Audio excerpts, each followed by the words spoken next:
Você acha que a fusão do fisco, junto com a ida da arrecadação para a Receita Federal em 2007, foi o começo do desmonte da Seguridade? A Receita Federal arrecada todos os tributos federais, sendo que 65% é tributo para a Seguridade. A Anfip defende a criação do Ministério da Seguridade Social. O que você acha da proposta da Anfip? A defesa do Ministério da Seguridade Social é uma defesa que o conjunto dos trabalhadores, tínhamos desde antes de 1988. A Anfip, nesse meio, nesse interior, como participante desse projeto. Olha, necessariamente a arrecadação ter sido juntada, né, ter sido recolhida pelo mesmo conjunto de trabalhadores não é ruim. Que a gente tem uma noção da massa de recursos que o Estado recolhe. Não é ruim. Agora, obviamente, essa junção foi, primeiro, para os próprios trabalhadores, reduzir a demanda quantitativa de trabalhadores para fazerem esse trabalho. Eu fui, em 2003,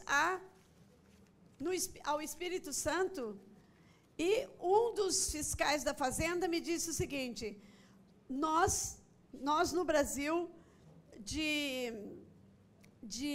da região sudeste para baixo, que é a região, são as regiões mais ricas, né, sudeste e sul, para baixo, somos um número menor para fiscalizar o capital e recolher impostos do que o porto de Roterdã, na Europa. Um único porto, na Holanda, né? Roterdã, na Holanda.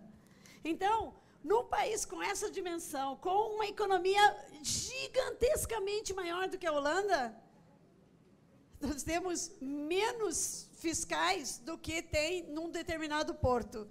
Ele me disse isso e eu fiquei absolutamente chocada. Não sei se a informação é verdade, mas eu fiquei absolutamente chocada. Diante do cenário atual, gostaria que discorresse sobre as mudanças interministeriais, em especial a ida do INSS para o MDS. É um escândalo. Um escândalo não porque o MDS não deva ser um ministério estruturado. Agora, é o seguinte: Ministério do Desenvolvimento Social e Agrário. Social e Agrário. Se nós controlássemos o fundo público e se a nossa participação na vida social, a gente conseguisse um pouquinho mais controlar ou pôr alguns empecilhos ao Estado, seria pouco importante o nome que chamasse o Ministério, mas não é assim que a vida toca. Então, eu acho que é um absurdo, um escândalo, porque levou, inclusive, para o Ministério do Desenvolvimento Agrário o recurso que dizem que os trabalhadores daquela área, empregados por aquele capital, pelo capital agrário, não contribuem. É claro que é para fazer maçaroca. Desculpem a falta de academicismo ou de modos para falar na política. Claro que é maçaroca. Claro que é passar por condutos que não vamos poder controlar tão claramente. Vamos para a próxima, gente. Colocar dinheiro no Brasil Prev por 2 anos é seguro?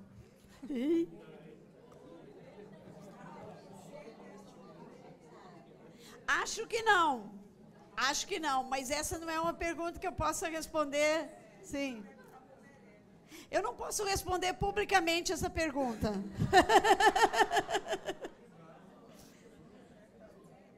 Eu entendo a seriedade que a pessoa que me fez a pergunta, não estou sendo irônica nem falta de educação com a pessoa que me fez essa pergunta, porque, claro, nós temos que encontrar soluções. Mas, publicamente, eu não tenho uma avaliação do Brasil Prev, eu sei no que ele investe. E aí é nisso daí, mercado de capitais, certo? Então, me desculpe a brincadeira, mas não posso mesmo. Quem assina para a retirada do superávit? Quem é o responsável? Quem tem esse poder? Quem tem o poder... Quem tem o poder são os bancos, os grandes capitais, E quem resolve isso? Os responsáveis?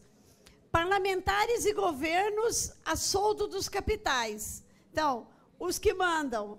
Vocês conhecem aquela historinha da família Rockefeller? Está na biografia da matriarca dos Rockefeller. O filho dela, um dos filhos dela, chegou um dia, marcou um café com ela, e eu brinco, pois é, se você marca café com a sua mãe, sua mãe só te recebe se você marcar para tomar um café com ela. Já está o negócio complicado, né? Já é uma mãe muito afetuosa. Aí foi tomar o café com essa mãe e disse para ela, feliz da vida, mamãe, vim lhe dar uma notícia excelente. Serei o candidato, já não sei, não lembro se era pelo republicano ou democrata, sei lá. É a mesma coisa, né? Só muda de nome. Eu vim aqui lhe comunicar que vou me candidatar a presidente dos Estados Unidos. E a mãe cortou conversa e falou, de jeito nenhum, isso é para os nossos empregados. Bora para a próxima. A senhora poderia dizer qual é a melhor emenda para a aposentadoria do servidor federal? Complicada essa. Pessoal, vamos procurar fazer uma pergunta menos vamos pessoal. Poupar a palestrante. Não, é o seguinte, antes de 1998 e, sobretudo, antes de 2003, nós tínhamos uma ou duas, como servidores públicos, possibilidades de aposentação. Hoje, nós temos cerca de 23 possibilidades como servidores públicos. Então, como não posso responder assim, porque para responder essa pergunta, você tem que pegar a vida funcional do trabalhador ou da trabalhadora e vendo o que ela fez, de onde que veio, daí se pode dizer, é nessa ou naquela. Então, as entidades devem ter bons advogados para aconselhar, e é isso, não dá mais para dizer. Não dá mais para dizer, tem que fazer um estudo da vida e das contribuições da pessoa. E antes que eu me esqueça, se tiver gente que é servidor público de qualquer uma das esferas, comecei dando aula no município, me tornei trabalhador do INSS, ou trabalhadora do INSS, eu continuo a ter direito à aposentadoria integral e não estou submetida à FUNPRESP, porque o que conta não é quando eu entrei no INSS, mas conta toda a vida, se não tiver intervalo, e se não tiver intervalo, não é nada daquilo assim, me demito do município no dia 13 e no dia 13 mesmo tenho que assumir no INSS. Não é assim, porque a previdência é cobrada mensalmente. Então, me demiti do município em fevereiro, paguei lá a contribuição à Previdência Social. E começo no INSS em março. Não tem perda de vínculo, não tem perda de vínculo. Está na Constituição isso. E se não for mudada agora, que eu desconfio que é uma das coisas que vão mudar, entendeu? Que vão mudar. Vão dizer, servidor público não tem adjetivação. Servidor público é o substantivo. E vão colocar servidor público federal, para não poder ter isso. Acho eu. Acho eu, mas não sou eu que estou dando ideia, né? Acho eu que eles vão acabar com isso. Então, quem tiver nessas condições, corre e faz a averbação antes de ser aprovado o próximo. Não vai ser aprovado, que nós não vamos deixar. Estamos assistindo à imprensa nacional, já tentando passar para o trabalhador e a população que o aumento de idade é necessário e que vários países já aderiram. Por outro lado, os trabalhadores do Ministério da Previdência estão sendo convencidos que será melhor no Ministério da Fazenda. Gostaria de saber sua opinião sobre isso.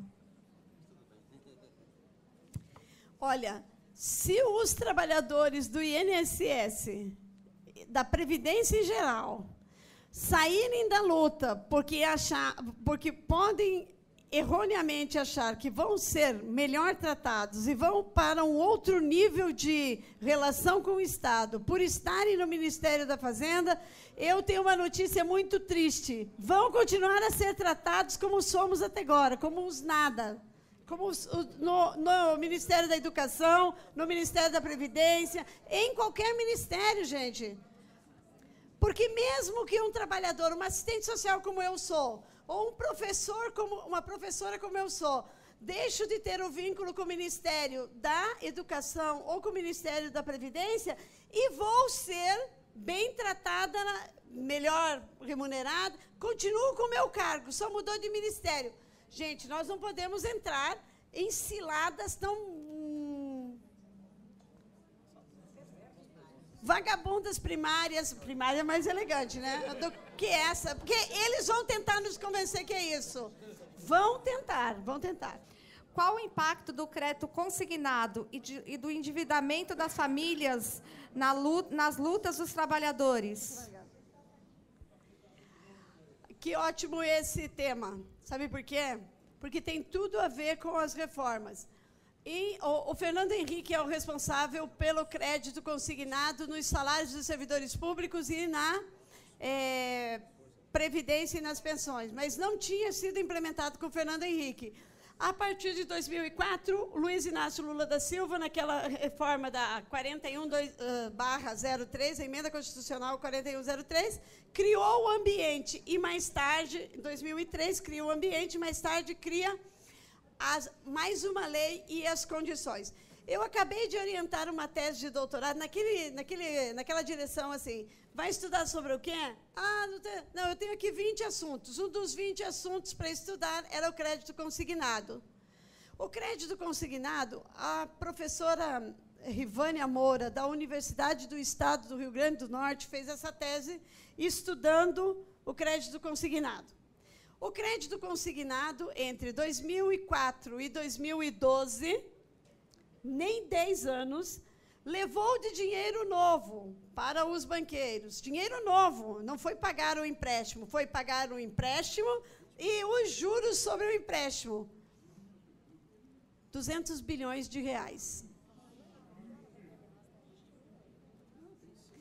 As aposentadorias e as pensões estão sendo elementos de enriquecimento dos banqueiros, porque esse governo fez o seguinte, diante do nosso desespero, de não ter os reajustes das nossas aposentadorias, diante do desemprego, diante da dificuldade dos jovens de ingressar no mercado de trabalho, jovens netos e filhos adultos têm voltado para a casa dos aposentados e pensionistas, seus pais e seus avós, e para quê?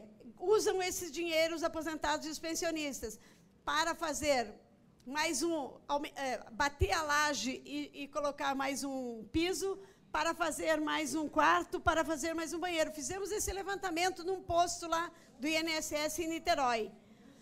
Isso quer dizer o seguinte, que comprova-se que os 30 milhões de benefícios pagos pela Seguridade, levando-se em conta que uma família tem pelo menos 3 pessoas, sustenta, é o maior programa de distribuição de renda desse país, sustenta cerca de metade da população brasileira, porque se forem 3 dá 90 milhões, né? Como as pessoas estavam com a demanda, e estão porque a vida é dura, e para tirar os cabelos brancos, que eu tenho também, só que eu pinto de vermelho ainda para ficar parecida como eu era em criança, sem as rugas, né? Em criança, sem as rugas. Mas eu queria dizer para vocês o seguinte, esse foi um instrumento não só econômico, esse foi um instrumento político, porque aí as nossas dificuldades nós estamos resolvendo pelo endividamento pessoal. Porque na década de 90, lembra quem era que mais estava nas ruas? Os cabelos brancos, certo? Tirou das ruas e levou esse... Então, é político e econômico esse mecanismo. E é um mecanismo muito duro, porque 200 bilhões só em juros é quase mais interessante fazer crédito consignado do que vender. Não é mais interessante, os banqueiros fazem as duas coisas, compram títulos públicos e fazem o crédito consignado. É muito brutal. O endividamento dos aposentados e pensionistas, das aposentadas e pensionistas, corresponde, com crédito consignado, a 47% do seu rendimento hoje. é igual à relação fundo público, pagamento da dívida no Estado, certo? É muito grave, muito grave. Nós temos de denunciar isso, tem poucos estudos. Vamos para a última pergunta. Essa acho que está todo mundo esperando que ela responda. Qual a sua avaliação sobre a atual crise? E eu vou acrescentar quais os caminhos que nós, trabalhadores, deveremos percorrer para vencer essa luta. Eu vou... Quem são os palestrantes da próxima? Quem são os palestrantes? Paulo Barella, Cláudio, Rita, Cristiano e José Campos. Zé Campos, Paulo, Rita, Cristiano e Barella. Eu vou dizer para vocês que a palestra de vocês está adiada para amanhã de noite, porque para responder essa crise eu vou continuar para responder sobre isso eu vou continuar falando até amanhã de noite, tá? Para não falar até amanhã de noite, porque isso vai ser o assunto com certeza, conhecendo alguns dos companheiros que estarão aqui, é óbvio que eles falarão sobre a crise como eu falei, mas falarão muito melhor.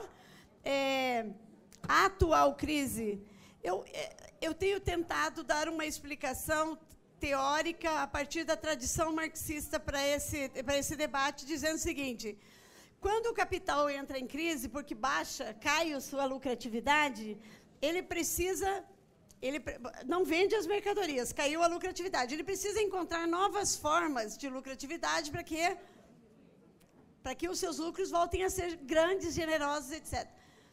Sem o fundo público, o modo de produção capitalista encontra, então, contratendências, né? Tem uma tendência à queda do lucro e ele tem que encontrar formas de levantar o lucro.